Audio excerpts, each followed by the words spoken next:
સુરત શહેરમાં નશાખોરી અને ગેરકાયદે દવાઓનું વેચાણ સામે પોલીસ સતત કાર્યવાહીમાં છે। ભેસ્તાન પોલીસ દ્વારા એક રેડમાં 4.178 કિલો ગાંજો, નશાકારક કોઈડન સિરપ અને ટેબ્લેટના મોટા જથ્થા સાથે એક ઇસમને ઝડપી લેવામાં આવ્યો છે। શુભલક્ષ્મી ઇન્ડસ્ટ્રીયલ્સમાં રેડ કરતા 56,698 રૂપિયાના મુદ્દામાલ સાથે આરોપીની ધરપકડ કરવામાં આવી। ભેસ્તાન વિસ્તારમાં આવેલા શુભલક્ષ્મી ઇન્ડસ્ટ્રીયલ વિસ્તારમાં ભેસ્તાન પોલીસ દ્વારા માહિતીના આધારે રેડ કરવામાં આવી। અહીં એક શુભમ પ્રદીપસિંહ નામના ઇસમને કુલ 56,698 રૂપિયાના મુદ્દામાલ સાથે ઝડપી પાડવામાં આવ્યો।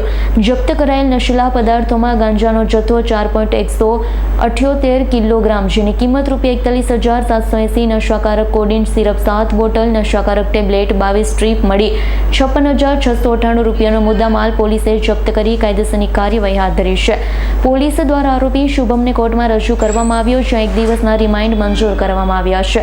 પોલીસ આરોપી પાસેથી વધુ પૂછપરછ શરૂ કરી નશીલા પદાર્થ ક્યાંથી લાવવામાં આવ્યા, કયા લોકો સુધી પહોંચતા હતા, સાથે પોલીસ દ્વારા તપાસ કરવામાં આવી રહી છે।